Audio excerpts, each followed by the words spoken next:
Magandang araw mga kaibigan.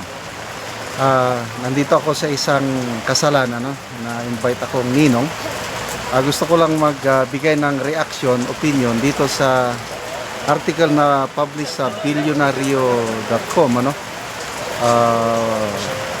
Pahayag ito ni dating Finance Secretary na ngayon Executive Secretary Ralph Recto, yung pag-transfer daw ng 60 billion PhilHealth Fund is politically wrong but economically correct. Nagpapalusot pa. Ito, nagbigay ng matinding reaksyon si Joey De Bebre.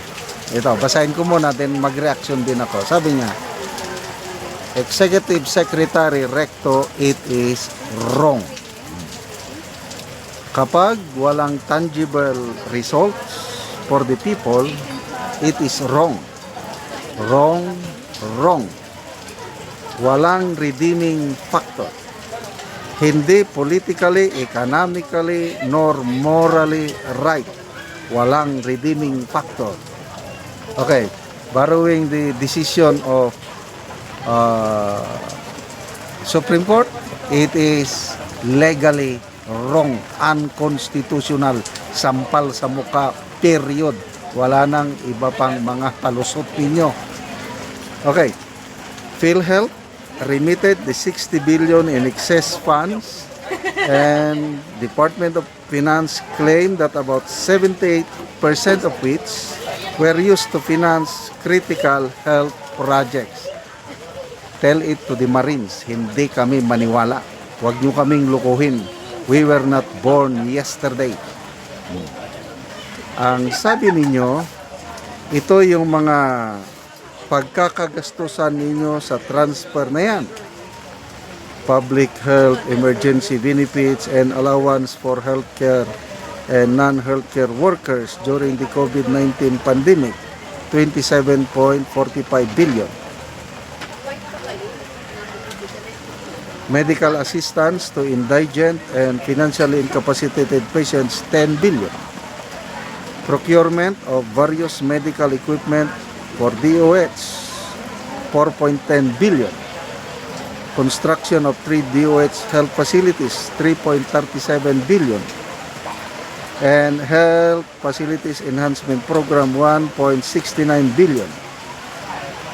Excess funds, or about 13 billion of it, to finance government counterpart financing for foreign assisted infrastructure and social development projects that will accelerate the delivery of healthcare services to remote areas and enhance the health and well-being of Filipinos by ensuring food security.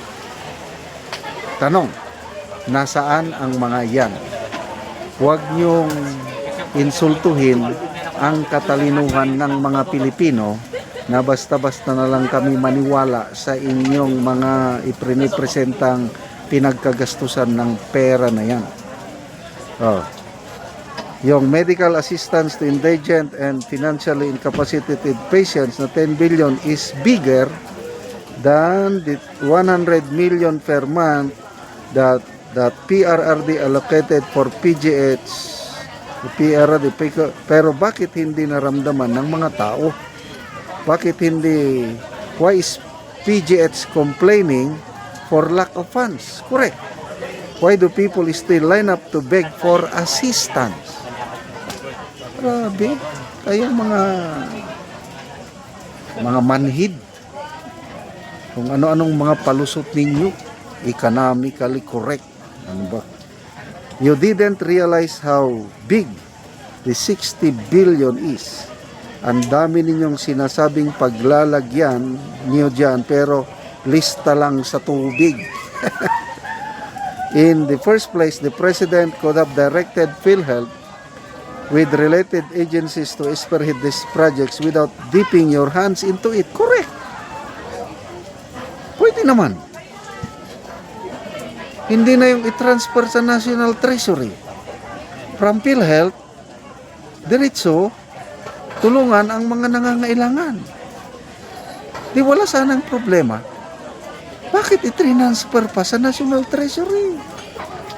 Again, we were not born yesterday. Hindi kami mga utso-utso. Ninakaw nyo na ngayong pera, linustay nyo na, iniinsulto nyo pa. Ano ba kayo?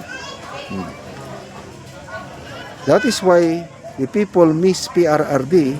Pag sinabi niyang mapupunta ang pera sa tao, alam namin na para talaga ito sa tao kasi nararamdaman. Correct.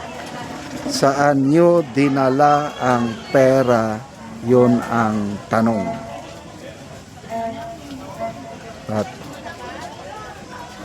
grabe, ginisa tayo ng ating sariling mantika, doble nakaw. Ninakawan na tayo ng 60 billion nilostay, tapos tayo pa ang nagsauli, tayo pa ang nagbayad. Taxes natin ang ginamit para isauli dahil dinaan sa 2026 national budget. Nakakainis, kaya lang, talaga, magtiis na lang tayo. Ito na po yung legacy ng administrasyon ito. Budol talaga. Mayroon yung malaking labor group, nagkaisa coalition. Nananawagan sila na mag-resign na lang itong si ES Recto dahil sabi nila the government is nanganganib ang gobyerno habang nandyan si ES Recto. Habang nandyan ang Pangulo, malaki ang tiwala niya kay ES Recto, hindi magre-resign yan habang nandyan silang dalawa. Kaya again, magtiis-tiis na lang po tayo. Malapit naman ang 2028 at bayan babangon, bayan bumaon na muli tayo ngayon. Kailang pagdating kay BP Sara, yan na, may pag-asa na po tayo. Salamat sa inyong pagsubaybay sa ating channel, mga kaibigan. Ang income natin sa channel na ito is pantulong sa tribo. Namimigay tayo ng libreng yero at pako para makapagpatay itong tribo ng mas maayos na tirahan. Panoorin niyo ang video na ito. Una ni ang ihatag namo nga yero o mga gamit sa panimalay sa among tabangan.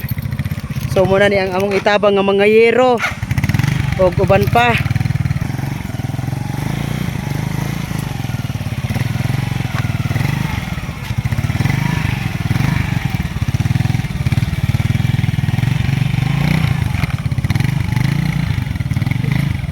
Karon abot na gyud.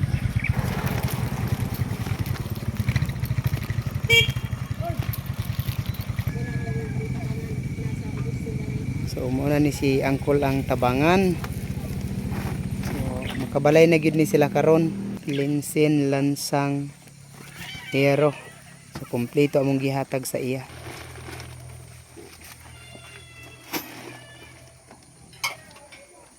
Baba na yan.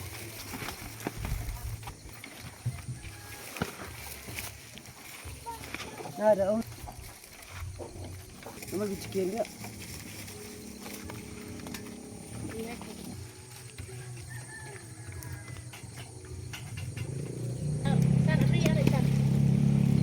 So karon ihatod na gyud sa panimalay ni Angkol ug ni Ante ang among gitabang sa ilaha. So makabalay na sila og doon na pod may gihatag nga mga makatabang sa ilaha nga para sa ilang kahimtang. Payag. Balay na gyud ni kay naanay sin nga nakapos panalangin. Maine kay pagbuot ni sa saan tingaling nga maabot ang among pangandoy. Kinabuhi. So sa mo lang pangkamot wala di mahimo. Sumuna ni ang itsura sa mao nga panimalay ilang Angkol ug Ante nga gitagaan sila og tabang tungod sa ilang kalisod. Nga silupin lang yun in town. Mong balay o payag biyay. Muna among kahimtang. Muna ni ang ilang kahimtang ilang ante. In town among atop. Ilang kaldero isa ra ka buok. Wala gyud. At gyud kay sa Ginoo nga naara gyud nakaabot sa amo ang tabang nga wa namo damha nga karong adlaw gyud naara gyud ay naluoy sa amo nga sa amo paimtang ngay ani adlaw to mangita utaw na Salamat kayo te. salamat